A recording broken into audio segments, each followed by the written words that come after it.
Hi, I'm Laurengrace, and welcome to The Afterlight. And I'm joined today by Keachia Makeba Bowers. She is a highly driven woman who was born to break barriers. She proves that when powered by purpose, women are unstoppable. She's built her storied life and career brick by brick, fighting fears, failures, and setbacks to have the success she's always known was hers to claim. Today, she personifies what it means to ascend above adversity while inspiring countless others to do the same. Having honed her expertise as a healing guide for over a decade, her work is a testament to what it means to leave an undeniable mark on the world. Keachia is the founder of Movements for Change, LLC, where she transforms lives one soul at a time. In 2014, Keachia had a vision of bringing emotional wellness to the world. This vision transformed into serving thousands from Ghana, West Africa, to Jamaica, and within the United States. Keachia operates an online healing sanctuary where souls from all over the globe come to her for emotional healing, many recovering from childhood trauma, inner child pains, self-identity struggles, and much more. During the pandemic, Keachia created an inner child healing virtual program. In addition, she pursued her Reiki practice, becoming a level 3 Reiki master teacher. Keachia completed her master's degree in social work in 2008 from Florida Atlantic University and continues to learn in the University of Life. And Keachia is joining me today. We're going to be talking about all things inner child, healing the mother womb, ascending adversity, and much more. And girl, I love that bio. Every time I read the bio, I just get zing all over. What an accomplishment. What a colorful life. Absolutely. Thank you for having me.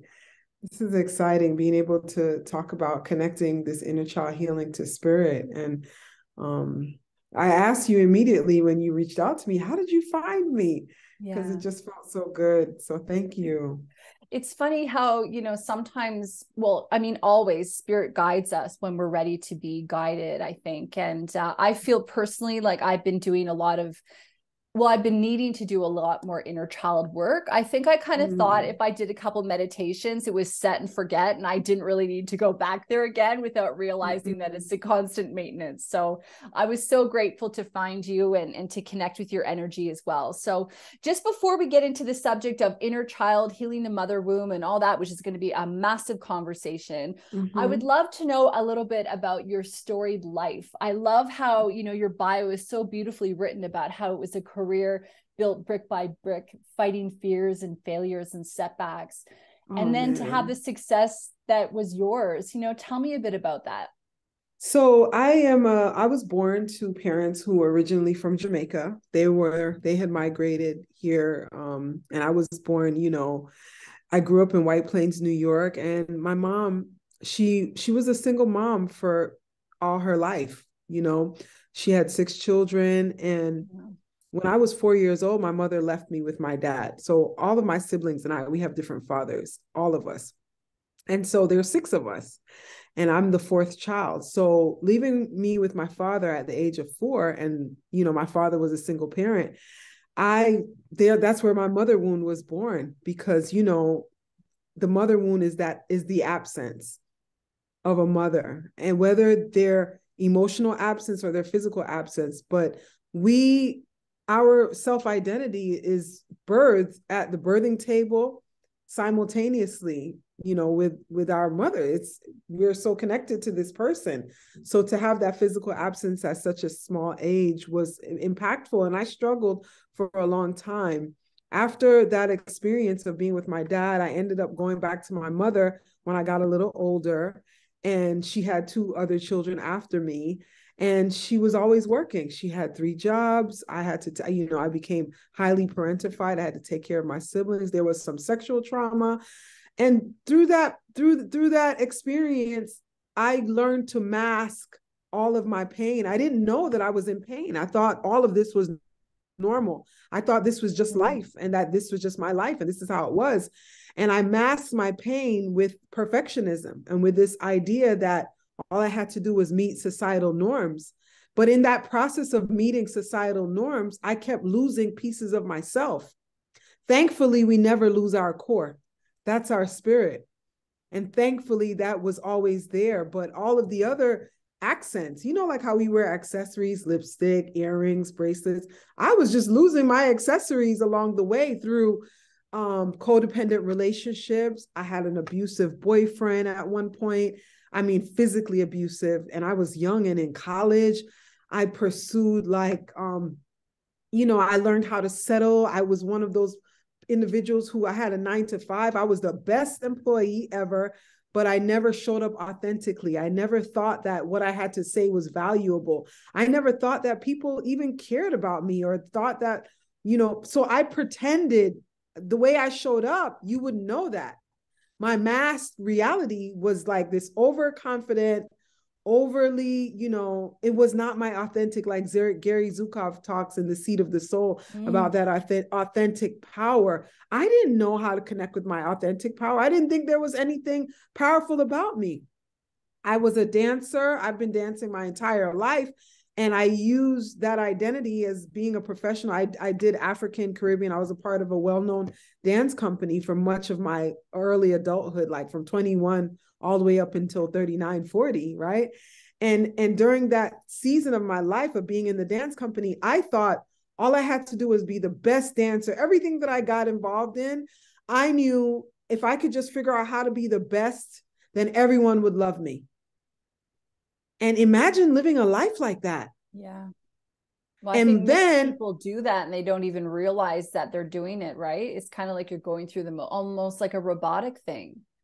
I call it autopilot. So I was in autopilot, and all of what I was doing was I essentially really wanted to gain the love of my mother. I really wanted her to say, I love you just the way you are, and I'm proud of you. And there's nothing that you need to do to prove that you're loved to me or to prove your worth, because I love you just as you are. And so I was always looking outside of myself. Now, I had a father who was like, people thought he overindulged me because, I was like his prized possession, there he is looking over me. I was his prized possession. And so what that looked like was constantly him trying to recover the pain from my mother.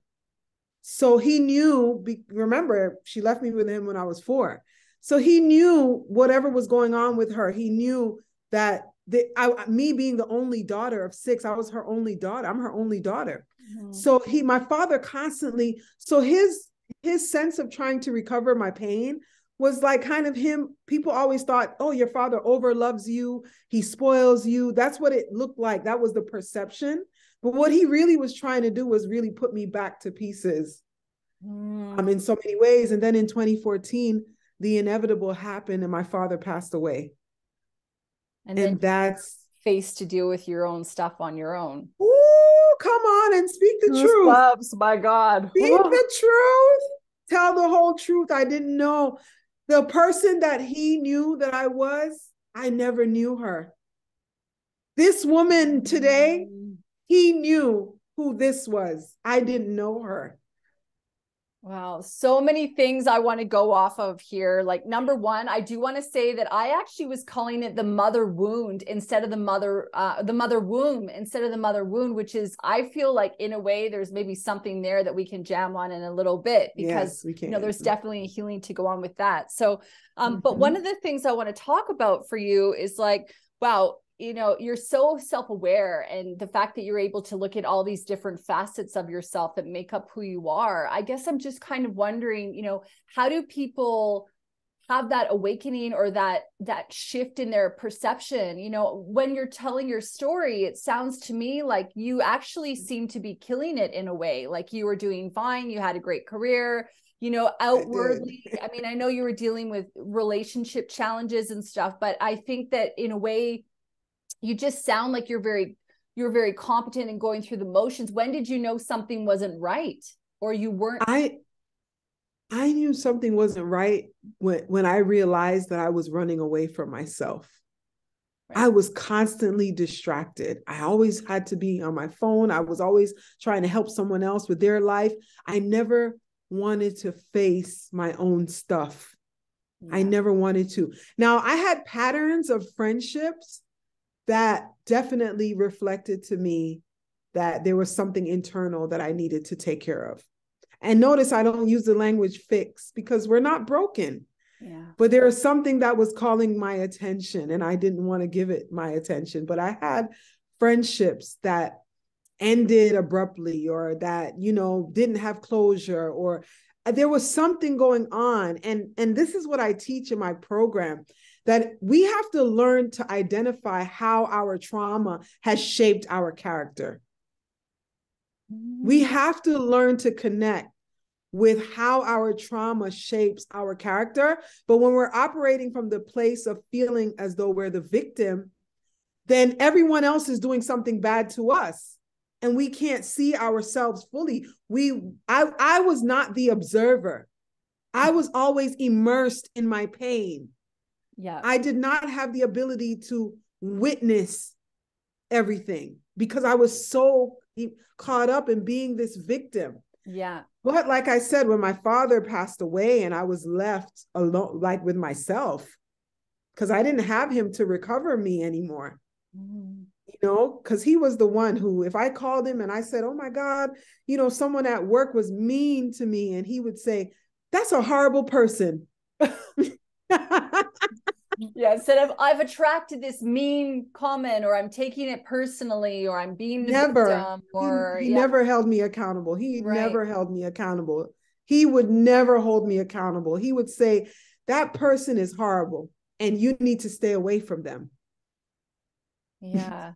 I mean, it's interesting. One of the things that I've realized being on the spiritual path is a lot about how everything really is divine timing, and how if we, because sometimes it can be frustrating when we know better now, where we think, oh man, I don't want to say wasted, but just for lack of a better example, I've wasted so many years, not being more, but we needed to go through all of those explorations and those situations in order to get to where we are. And I think it was Maya Angelou who said, when we operate at the level of consciousness that we're at, that's when we can do better, when we learn more, when we learn better. I'm paraphrasing here, but one of the things that I really love about what you're talking about is you kind of shifted, you went from being a victim to being almost the observer. And I guess my question to you is, how did you make that shift? Because I can connect you on that level, in the sense that, and I know our listener at home's like, Lauren, this story again, I'll keep it brief. But, when I was, about 3-4 years ago, I had taken a 4 to 5 years break from spirituality because I realized that I didn't want to hang up the laundry by myself. I didn't want to be alone with my thoughts. And it's not like I was like going through anything crazy. It was just more like I couldn't stop thinking, and I couldn't stop obsessing about things, and like, why did I do that decision, and what happened there? And, just doing a lot of that. And when I found Eckhart Tolle's work about being in the present moment and understanding the observer and being the witness and not identifying with that and all that changed the whole game for me. And I was just kind of wondering, how did you talked about Gary Zukav, in the Soothe the Soul. He's so good. I love his work. Yeah. So, oh my God, I'm just getting so many goosebumps here while I'm speaking with you. Well, I let me, it was a gradual transition. I'll tell you this much. I went to Whole Foods one day before my dad passed away, the very same year though, 2014. This is the magic year. And it was earlier that year. And I go to Whole Foods by myself. I literally just started my business. I just got these business cards made. And I go to Whole Foods and this woman is in front of me. And she turns to me and she starts talking. And she says she's starting a group for women around healing. And I started to tell her about the work that I did. And she said, you might be interested in a program that I'm a part of. And I was like, really? Well, tell me more. Anyways, I spoke to her. She told me about the program, which was a 12-step program, Adult Children of Alcoholics and Dysfunctional Families, ACOA. And I heard it and I was like, that sounds really commercial. I don't know why she told me about that program because I'm not interested in that. I left. I went to Barnes and Nobles. This is a true story. I can't make this up. This book falls off the shelf, fell on my foot. I picked it up. It was called Anxious to Please, 7 Revolutionary Habits of the Chronically Nice. I read that book overnight. It fell. I bought the book. I read it. I didn't go to my bed. I read the whole book in one night. And I woke up like 6 o'clock the next morning. And I shook my husband and I said, I think I need to go into a mental institution. I swear, I was like, I feel like I have been living a lie. I think that I made up this fake person, and I don't feel good. Like I want to vomit. I'm sick to my stomach. And he was like, what? Calm down. It's like 6 a.m. And so I called her and I was like, listen, can you tell me about the program? Where is it? I think I need to come. And I entered into the 12-step program. I entered into the ACOA 12-step program, Adult Children of Alcoholics and Dysfunctional Families. That was the game changer. That's where the shift happened. That's literally where this book fell on my foot. I read it. I called her back. I don't know this woman. I called her back and found out she had the same birthday as mine. Of course. Like, it was just so wild. And then I went into the program, and that's when the shift happened. And then like 5 months later, my dad died. No. Unexpectedly. I was just like, who does this to me? Why is the universe?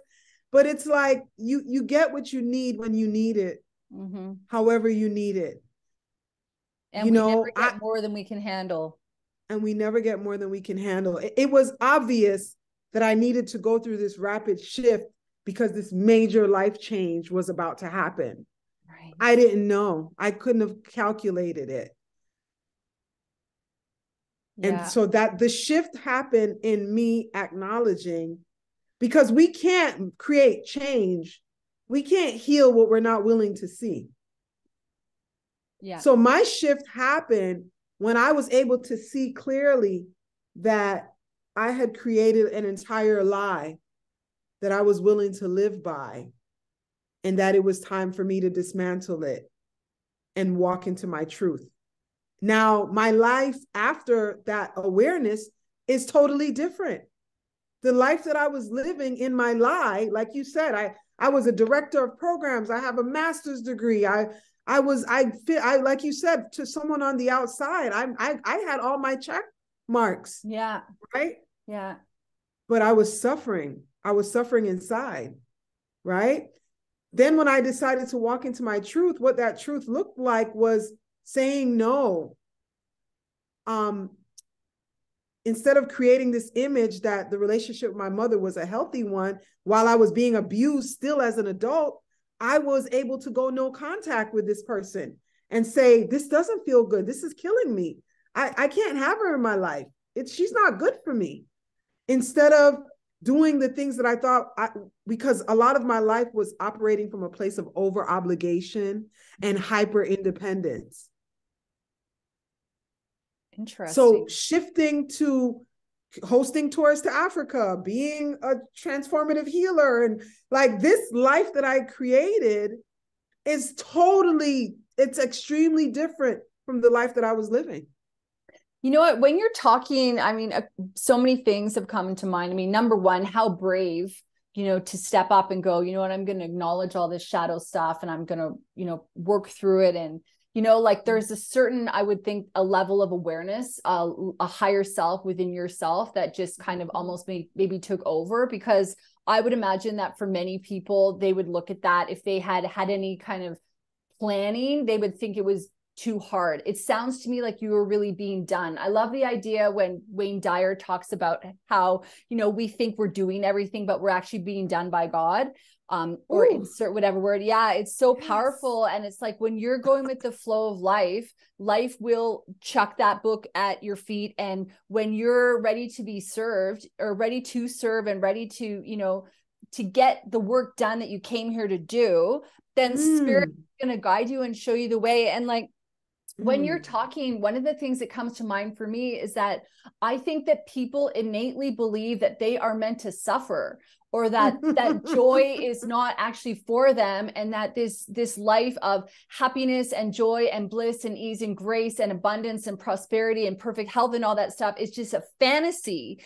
And the thing that I feel like I'm preaching right now, but the thing about you are going in, is like, it's actually what we're here for. We're actually supposed to be able to experience light within the shade and see the light within the, the difficult times. And I think that one of the things that you said that was so important, I want to reinforce, is that you understood, the relationship with your mother was not healthy, and you created that boundary, and you were no longer acting out of obligation or out of some sort of guilt program where you went, wait a minute, this isn't for me. So, how did you do that? How do other people listening to this, who can see themselves in you, who can find those patterns in their own life, how do they break free of that and actually break free without having that nagging voice in the back of their mind telling them what they should be doing instead?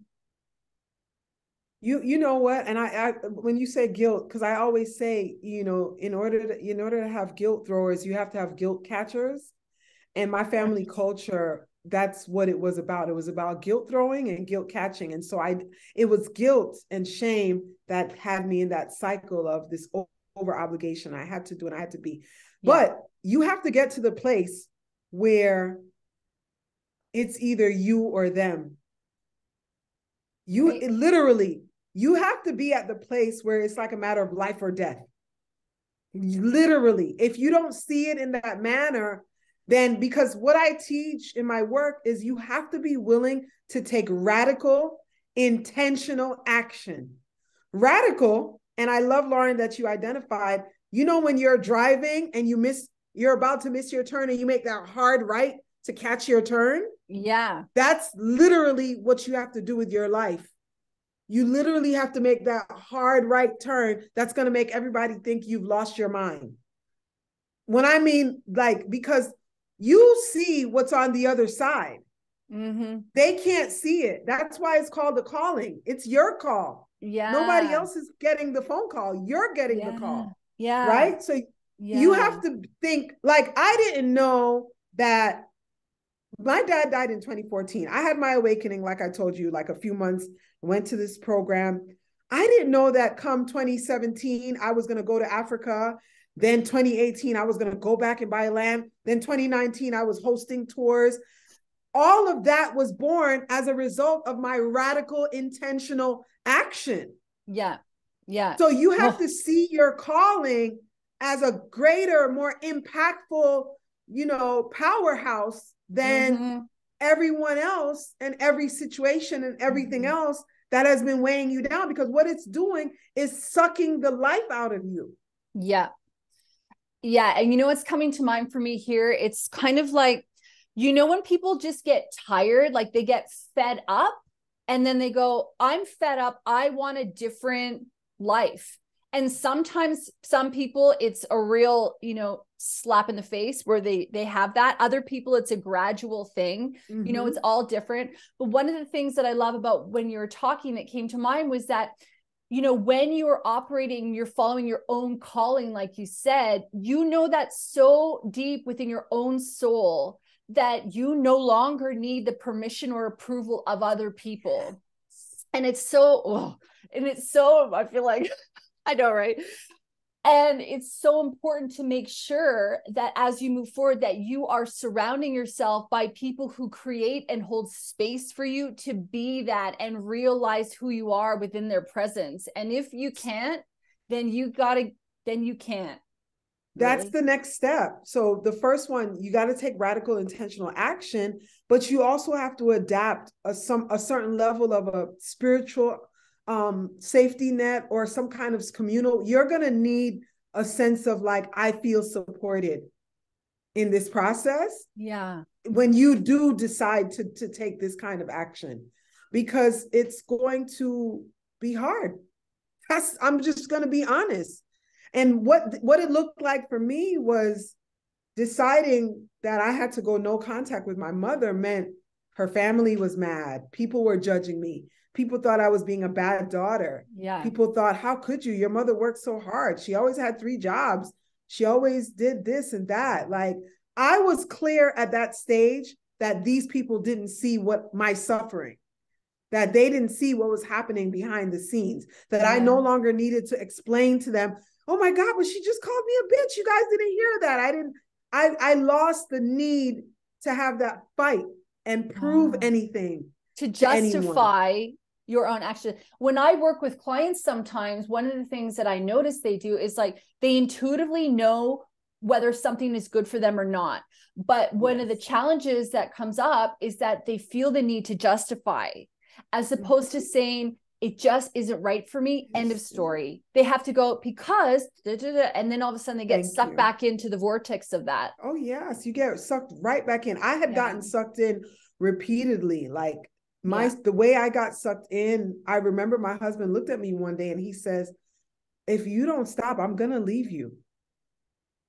It was that bad because it was just that thing that kept pulling me in, that kept saying, you know, you need to prove your worth. You need to explain. You need them to understand and how it manifested in my home life was like, I'm on the phone. I'm explaining to her. She hung up on me. I'm calling her back. I'm out.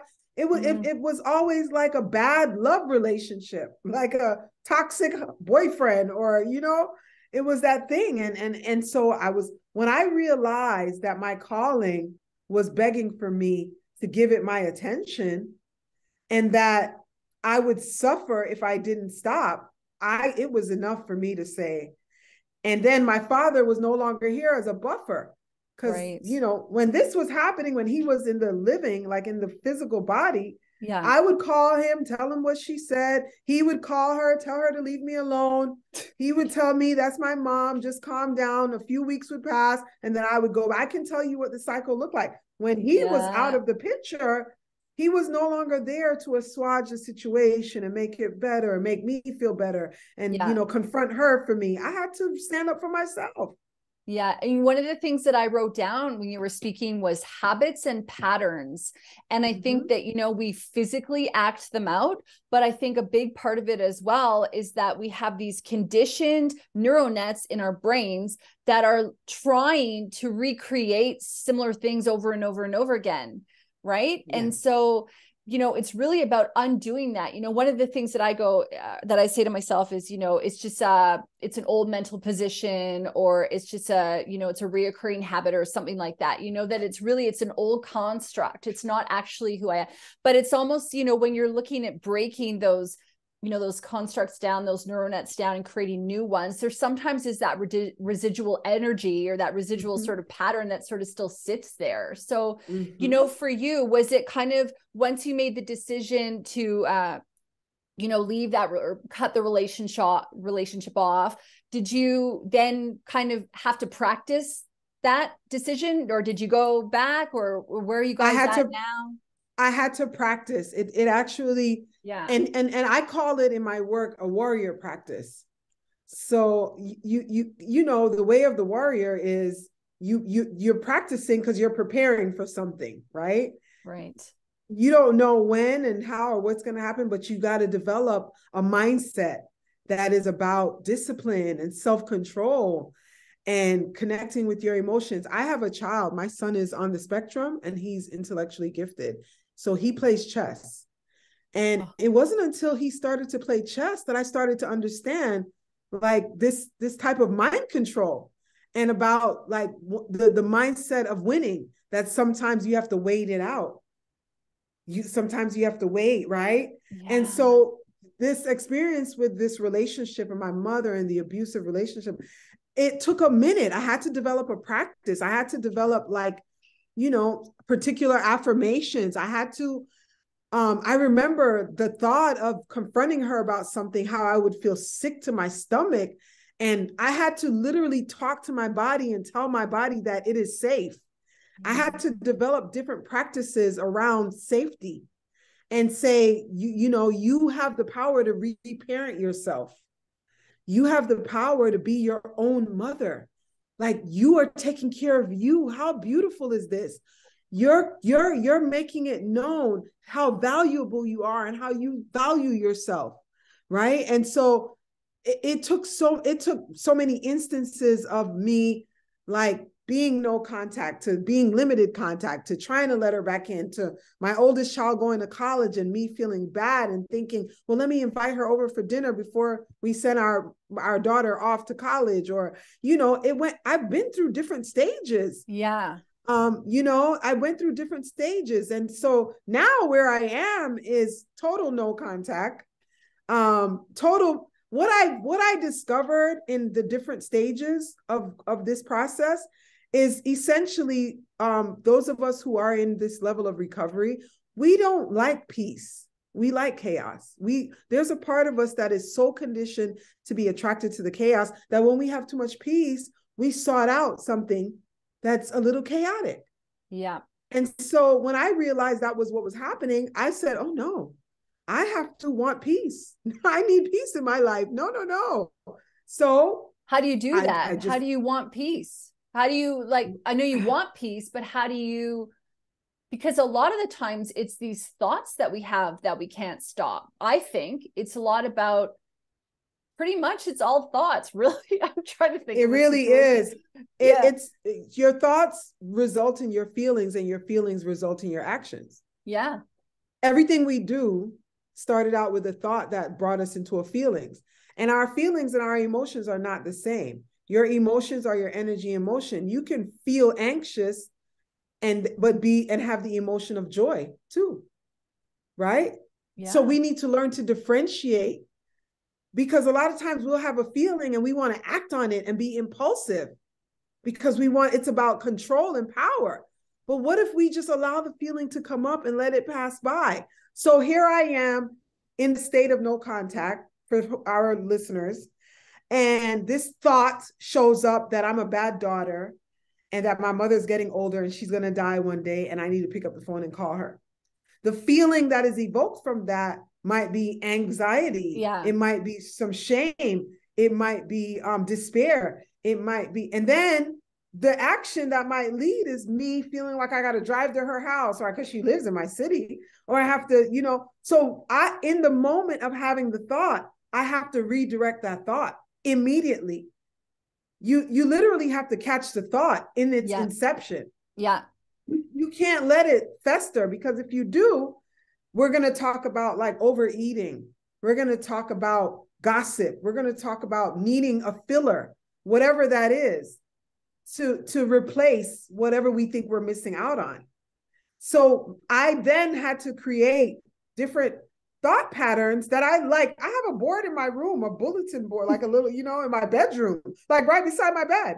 And I'll write out like each week a different thought process that I know is going to lead me into the week that I have to go back to. So like I might have the thought process of, I am enough and I am safe in my own dwelling. I am safe in my body. It is okay. All is well. Whatever I choose for myself is good for my soul. These are the things that I have to say. So immediately when this thought comes up, you're a bad daughter. Look at what you're doing. She's going to die. She's getting old. These are real thoughts. I'm being honest. Yeah. So when I have, not only that, when those thoughts show up, I remind myself of like the pain too, of like why I initially decided to be in the position that I'm in. Yeah. And immediately when I start to think about the pain that comes, the interaction with her, my little girl on the inside who I've worked on healing, she's like, no, please, no, we're okay. We're okay right now. Don't let that in. So you have to then get into a conversation with that part of yourself. And that's why I tell people all the time, talk to your body. Yeah. If you're confused, should I go see my mom? Should I call her? Your body would tell you something. Yeah, your body, your emotions are guiding you all the time. And for me, I believe that's your higher self coming through and being like, this doesn't serve you or this does serve you. When you were talking, so many things that I wrote down that I wanted to talk to you about, but one of the things that I want to go through for a minute is the thought process. So I did learn, and I started to understand and see it myself. I mean, I've been reprogramming myself for over 20 years. So that's been an ongoing thing, but it wasn't until I read Eckhart's work where I realized the present moment and all of that. And then I started to see that I was identifying physically, having physical reactions to the thoughts I was having going on in my mind. And because of my awareness, I was able to take my physical reactions from maybe a couple of hours of feeling that to, maybe a couple of seconds or a couple of minutes, How do you when you're spiraling, for lack of a better word, how do you Mm-hmm. dislodge those thoughts, you know? And I remember one time I'm spiraling about something mundane, for sure. Definitely not something that was, you know, Serious, it's all like that basically. And yes. and I was seeing, I kind of went, wait a minute, I'm allowing myself to sit here and spiral. And then I could shift it. But sometimes I'm in it. And I even for myself, who's been working on this for so many years, Yep, absolutely. I sometimes go, oh, wait a minute. Like it takes me a while to kind of get out of it. How do you do that? Do you have a technique? I do. I dump. I like to dump. I use toilet paper sometimes and flush. I love to have like word vomit. I do it all the time. I have a notebook that I keep handy. I always have a notebook, a handy dandy notebook. Yeah. And I like to word vomit. I do. I like to see it, because when you see it and read it, so good. The reality of what you're looking at, the reality of it, now it takes life. Because remember, everything starts with a thought. It starts in the invisible first. We don't see, but when we make it physical and tangible, now it becomes very real. So write that thought out. Like, let's say I have a thought, like, because I have my own practice and I'm a transformation coach and I do this work.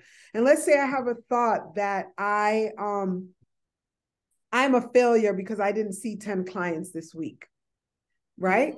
And I write that down. Now, if I know that I committed to feeling good, to feeling abundant, to feeling powerful, to feeling confident, right? This is why I tell people, this is what I teach in my warrior practice. You have to identify what your personal commitment is all the time. Because if you don't, when these thoughts are coming up, you don't have nothing to check it. So now when I write this thought out, I'm a failure because I didn't see 10 clients. When I read that and I put it on a piece of paper, I have to now ask myself, is this in alignment with how what I committed to feeling? Because I committed to feeling abundant, pure, high integrity, confident, powerful. Now, and then this is what I'm thinking. The math isn't mathing. Right. They don't go together. They don't go together. Will this thought evoke the emotions that I said that I was committed to having? No, it won't. It won't. So that means that this is an illusion. This is a distraction. This is something that's trying to railroad me from the direction that I know that I'm going. That's it. A lot of times we want to know the outcome, or we want to know that we're going to win. And if we don't think that's what's going to happen, then we want to dwell in the negative emotion. But will you feel good from that? That is the question. Right. So you look at it, you go, this is an integrity, not in an integrity of me feeling peaceful or powerful or in line. And then you go, okay, well, what thought is? Bring it in. And then you bring that into the space. Yeah. You write it out. But look at how much work this is. Like, we're talking about like deep. A lot of people are like, how do you do it? I don't have a lot of friends.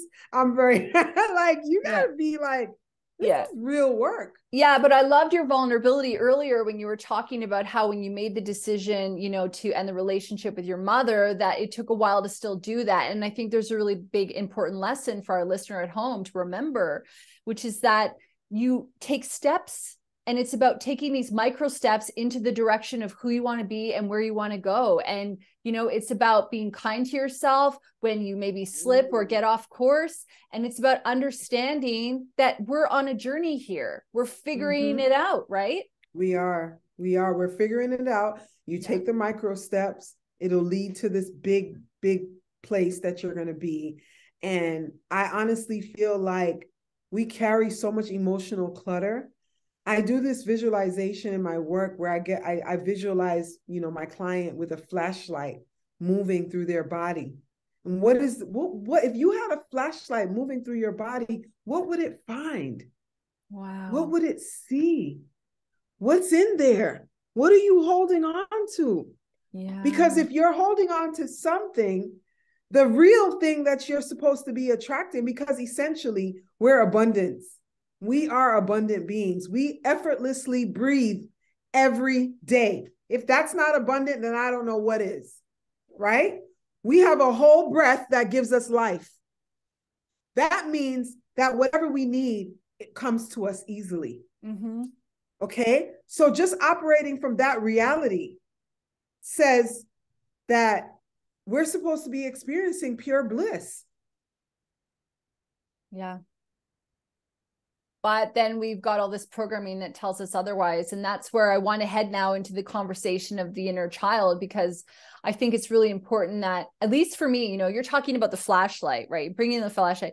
And I'm thinking to myself, oh God, and the automatic reaction for me is that I feel, and, I've been aware of this since I read the Keepers of the Light Codes book. I think I probably always knew, but I feel like my heart needs to be a little bit more open, a little bit more, not really so cleansed. I think that especially as an empath, I've been working for so long at holding my energy because I absorb everyone else's stuff all the time.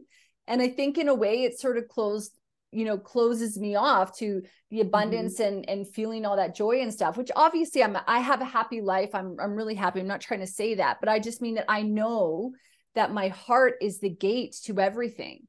I know my heart is the gate to the abundance and the unlimited joy and prosperity and connection to source energy and my higher self.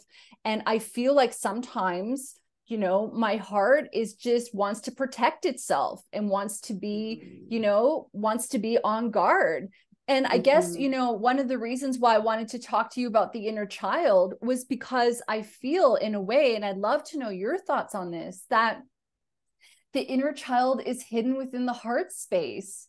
And when we are not nurturing the inner child, then how can the heart space open up to everything that we would like to attract? And I just think it can't. It can't. It will not. The inner child is the part of us that's unresolved. That means there's something that's unfinished. Right. In that child's life. And what happens is we bring that into our adulthood. I'm sure if I asked you to think for a moment of a time in your adult life where you reacted in an immature way to something, that you can think easily. Yeah. That is your inner child. Yeah. That inner child is trying to recover something. And what it does is, I say that we have what I call make nice antennas. They're invisible. You can't see them. And what we do is we look for the perfect match to our dysfunction, our trauma. We align ourselves with it because we've convinced ourselves in the subconscious mind that we're going to get back in the situation so we can fix it. Oh. We want to repair what we believe is unresolved. So what does that look like? If you have a mother wound, you may have relationships with people, whether love or friendships, intimate or just platonic, where you have to prove your worth to them. Or if you had a parent who you had to be the emotional caretaker of, now you attract relationships with people that you have to fix. Fascinating. Okay? Because you believe that it was your fault. The ego mind of the child doesn't know how to dissect what was happening at that stage of her life.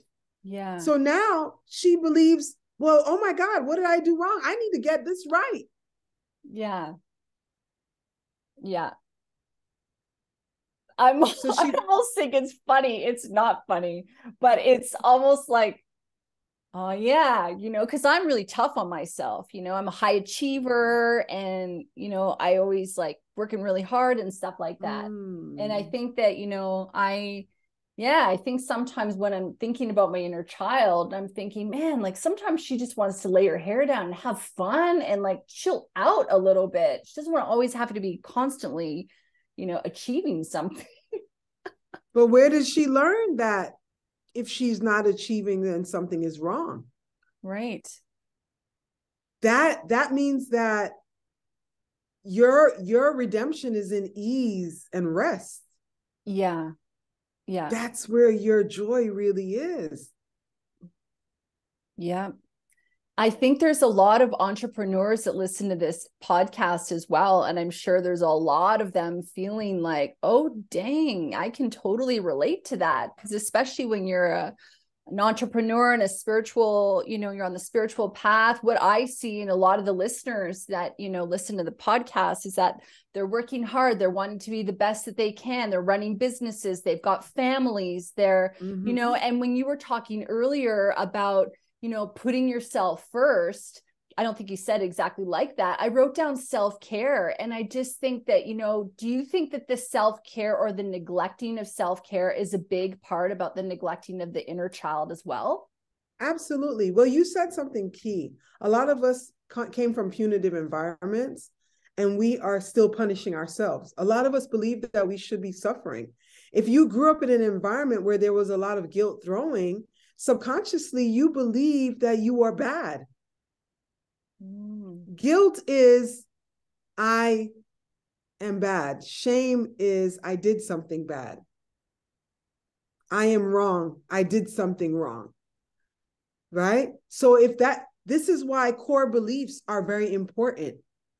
It is imperative that you assess what your core beliefs are about yourself.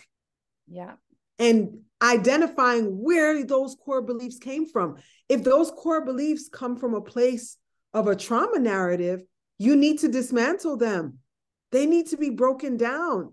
So having a core belief that rest means that you're lazy, or that not having a lot going on means that you're not productive, guess what? You need to rest more. Yeah, I have that core belief that I have guilt with resting. Yeah, because there's things to do, and and when you love your job and you're passionate about it, it doesn't feel like work either, which I think sometimes is a difficult thing to kind of realize. I think that a lot of people can connect to that. If I'm not resting, or if I'm resting, I'm being lazy, especially a lot of, when I work with a lot of mothers and stuff, they feel that, well, there's always someone to take care of or things to do. How do you break down those core beliefs? I took my level 1 theta healing. So one of the techniques there is to go in and remove that program. But how do you do it in the work that you do? So, how you dismantle your core beliefs. Okay. I'm really big about writing it out. So experiencing yourself, though, you have to be in the place of being the observer, though. So, right. For example, here's an example. So my mother wound makes me heavily attached to older women, right? Because I don't have a mother, right? Right. My so mother's you're not replacing that. So I will try to replace that. Okay. So when I put an unspoken expectation on someone else, that comes from the core belief that I don't believe that I'm loved, right? So I have to be very aware of myself of when that's showing up. For example, if I'm mad that somebody that I thought should have supported me in an event, let's say I had a Reiki circle and I thought this person should have been there. I didn't communicate it. I didn't say that to the person, right? Right? But I think they can't read your mind. Exactly, right? But again, if you're not mindful, because we can easily justify that emotion and say, yeah, well, they should have been there, and right? But the mindfulness practice, the warrior practice, helps me to understand, wait a minute. And also Don Miguel Ruiz's book, The Four Agreements. Oh, one of the most, if our listeners not read that, get it done. Honestly, that book has totally helped me understand that everyone has the right to do whatever they think, especially if you didn't communicate your need, your desire, right? Yeah. So then the mindfulness practice shows up and I'm writing down in my journal, wait a minute, but in my core, I felt abandoned. I felt, right? So then if I were to express it to the person, I'm actually projecting. Right. This is not real. I'm projecting what I'm feeling onto someone else and making it as though it's their responsibility. So now this is how I do the dump. I have to write that out. And then it is imperative. It is so important that you not just write out your awareness discovery, but you also write out where this emotion originated from. Because then in that discovery, you will understand it didn't start with you. That's not your original thought. So now it is important. Like what I teach in my work is a lot of times we believe we are our feelings. You need to create a separate entity. I'm really big about having my transformees even name their emotion. I'm talking about give it a human name. Because when it shows up, now you can have a conversation. Okay, Eddie, I see you. I see you, Eddie. I see what you're doing. And I see, but that's not what's going to happen today. Like, that's the work that I do. You have to understand that it's separate from you, because who you are to your core is pure love. And anything outside of pure loving vibration, it's not you.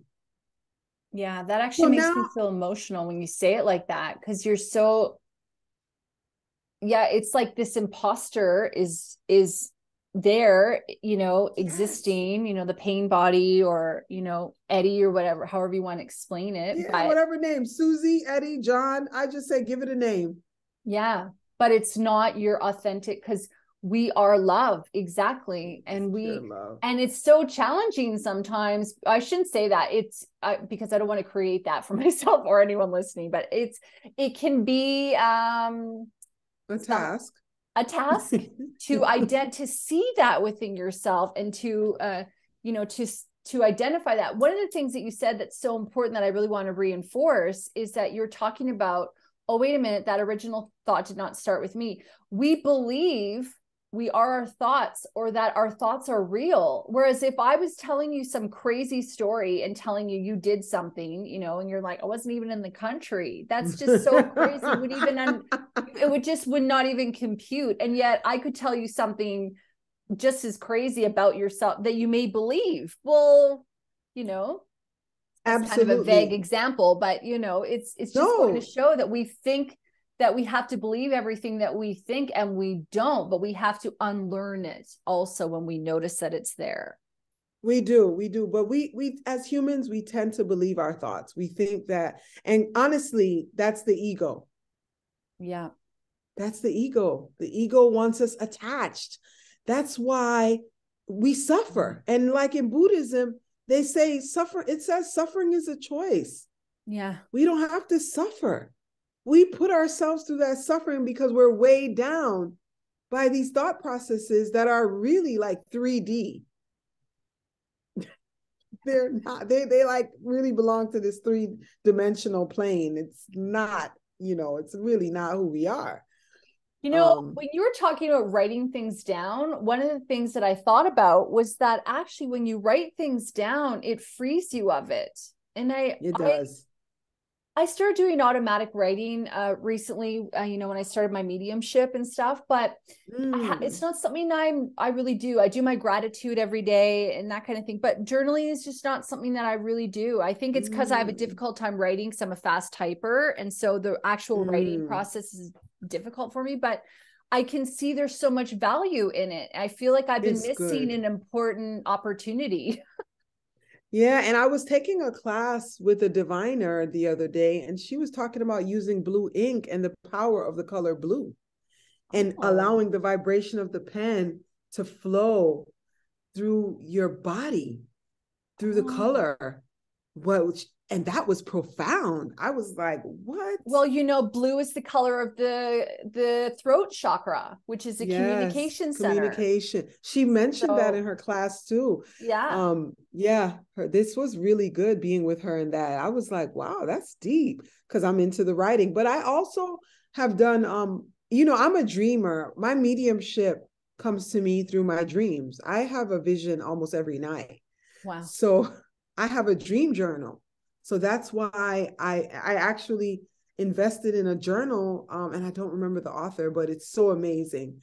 And I know what you mean. like it's like guided. Blue Angel, probably it's a Blue Angel journal or something like that. One of those journals that guides you to, like writing out your dreams and what symbols were there. So like the process of writing out my dreams have helped me feel more connected to writing. But I also would do voice notes, because like if something is happening and you don't have a pen or you're in the moment, and I'll just go on my phone and do a voice note and say, I just noticed that this thing happened and I felt insecure. And when I tapped into the feeling, I realized that it reminded me of this time in my childhood. And so now the next step in this process is to really give to yourself what you were really asking for someone else to give to you. Right. Okay. So how do you do that? So in whichever capacity, well, this is why building a relationship with the self is important, because that's what's going to teach you what you should do. So I know if I'm in a situation, so like I gave the example, I thought this person should have come to my Reiki circle. They didn't come in it. So I knew I needed to give myself a hug. Yeah, I needed to give myself some kind words. I gave myself a bath with some white flowers. You know, I laughed in the mirror. Like after a series of self-care practices, you have a toolbox now. So now you've developed your prescription. Wow. What's your go-to, you know? So you basically, you notice when something triggers you, or when something that you're telling yourself doesn't align with your values, with your ethos, with what you want to feel, peace, integrity, you know, you notice that happening. And then you say to yourself, okay, I noticed it and I'm feeling this emotion. And that reminds me of when this happened. And what would I have done? And very often it's probably when you're a child, I would imagine, or a teenager, but probably a child. And then you say, okay, well, I noticed that she would have loved a bit of attention, or she would have loved, you know, a hug, like you said. And then you then give that to yourself. And then you give that to yourself. And then the other thing is that your relationships should be nurturing you as well. And now if you have not been taking care of yourself, then you might not be having experiences in relationships that you feel taken care of. Yeah. So once you start to take care of yourself, now you develop the language to ask for what you want in these relationships. And then it gets to the place where if they're not serving you, guess what? It's easier to walk away, because guess who's been taking care of you? You have. Yeah. And you're filling your own cup. And so therefore you're not looking outside of you for that validation or that confirmation or anything. When you notice that someone is not adding value to your life, unfortunately, it becomes a little easier to say, well, I don't know if I really want this anymore, because I need an experience that reflects what I give to myself. Yeah. And then this change. Yeah, this no longer serves me and I'm moving on. When we talk about the mother wound, how is that connected to the inner child? Well, the mother wound, you know, we are deeply rooted in this relationship with this person. Everything that we are and will ever be starts and ends with the relationship we have with our mothers. The number one holiday in the United States of America, in the Western Hemisphere, is Mother's Day. Nobody talks about that. It is taboo to highlight pain that has been caused by a mother, because our culture is like, they're mothers. Who cares? Right? That's why. Or how ungrateful are you? They brought you. They brought you into this world. So if you have a mother wound, then you have an unresolved inner child, because you have a part of you that is yearning to be seen, loved, heard, and understood. Do you think that the inner child ever becomes complete and completely healed, or is this a constant maintenance thing? And I want to ask you that in relation as well to, you know, I feel like you've been doing a lot of work on yourself. You're very self-aware. You're teaching other people how to do this, but it seems to me like you're not perfect. So that would mean that you're right. You're still figuring. So is it an ongoing journey until we transition guess to the what? other side? It changes form. I'm not perfect, but now I'm okay with that. Right. I'm no longer attached to what my imperfection meant in my past. And like, you know, Right, Dr. Oh my God, his name is slipping me right now. It's gonna come to me. I listen to him every morning. Anyways, he talks about, if you're still operating from the place of your past, you can't create a vision for the future. So in the past, when I was operating from my trauma response, my trauma narrative, the fact that I was talkative meant I needed to shut up because nobody was gonna like me, because that's what my mother told me. Now that I'm talkative, I don't give a, can I say that? No, you can say whatever you want, girl. Like, I don't give a fuck. Like, I could say, I can do, I can be, whatever. I don't have to operate from the place of what it was defined in the past. Now, for me, if you don't like that I'm talkative, then I'm not your person. So it actually shifts. My goal is to coexist with my inner child, give her life so that she can be what she needed to be when she was a child, which meant she was creative. She was very talkative, but she always felt she needed to be quiet because her talkativeness made people in her environment very uncomfortable. She always heard things like, you should become a lawyer. Like, oh my God, or my mother would say, nobody's gonna like you. You talk too much, right? So I have to create space for her to show up fully, aside from those narratives, right? So I'm no longer preoccupied with being totally fixed and perfect. I'm now in a space of self-harmony, which means harmony doesn't mean everything is right. Harmony means there's good, there's bad, there's darkness, there's light, and they can coexist. That's so yeah, so like my shadow self can be really, really like hood, right?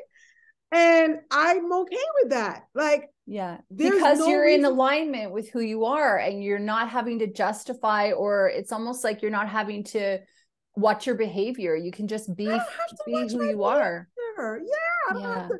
And when it shows up that someone has a problem with how I show up, now, again, the warrior practice that I teach is about identifying what are your own moral standards. So if I've harmed someone, and now I've committed to being someone who loves others, like who believes that others deserve to be loved, right?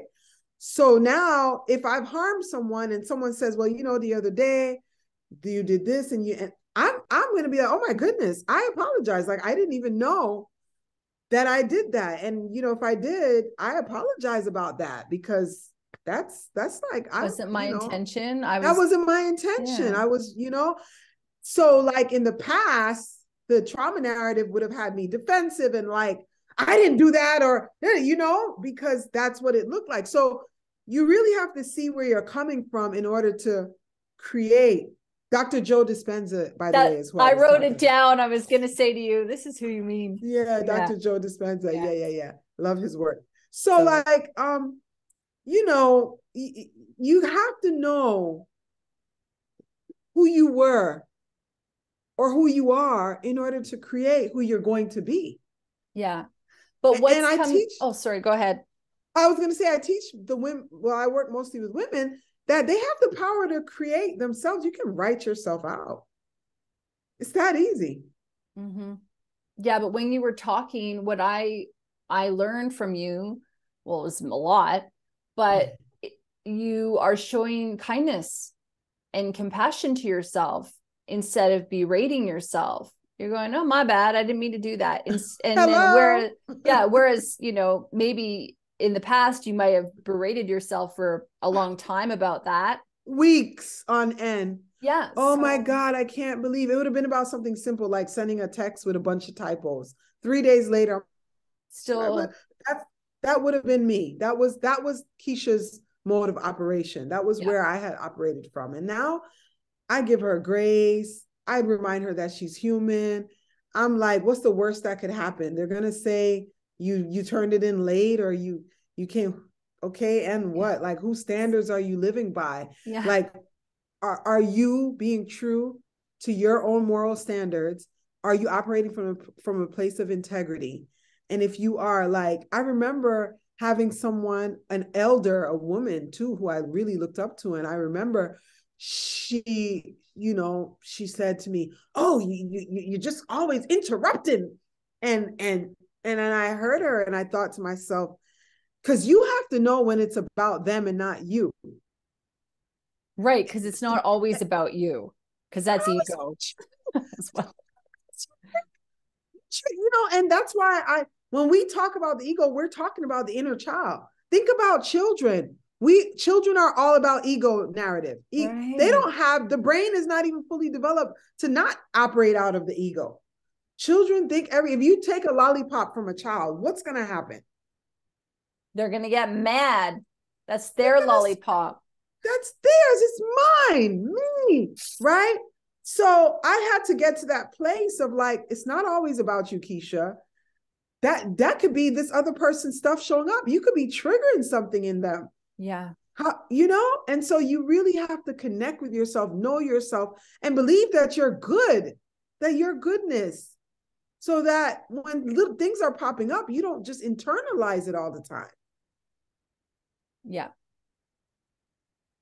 Well, we're over an hour already chatting. I mean, I knew from the moment we connected, this was going to happen. I would love it if you would come back on the show another time, Keachia. Maybe we can have like part 2 or something. I don't know. We can come up with another subject, but it's such a huge discussion. You've shared so many different strategies and tips and tricks. I know that I saw myself in a lot of that, and our listener did as well. So thank you. Is there anything that I didn't ask you that you really feel called to bring up in this conversation? And also, how can people connect with you if they'd like to find out more? Well, what I do want to say in closing is that, it's it took a lifetime to experience the trauma, and it's going to take another lifetime to heal it. And so you have to be very, very gentle. Slow and steady progress is the name of the game. And you have to be so gentle. So 37 years to experience it. I have 37 years to heal. And so just be easy on yourself. Just be easy as you can be. That's what I want to say. How can you find me? I am all over. I'm on YouTube. Everything is Movements for Change. My website is mymovementsforchange.com. Movements always has an S. So it's mymovementsforchange.com. I am also on YouTube with Movements for Change. I am on Instagram, movements_for_change. I was on Facebook until I think somebody hacked my account, and I don't have access to my business page anymore, which I was like, but it'll be okay. I'll put a link to all that as well in the show notes so that our listener at home can connect with you easily. Keachia, thank you so much for being here. I'm so glad that I got to chat with you today. And I know there's just been so much value that you've given to the listener at home. Thank you so much. Thank you, Lauren.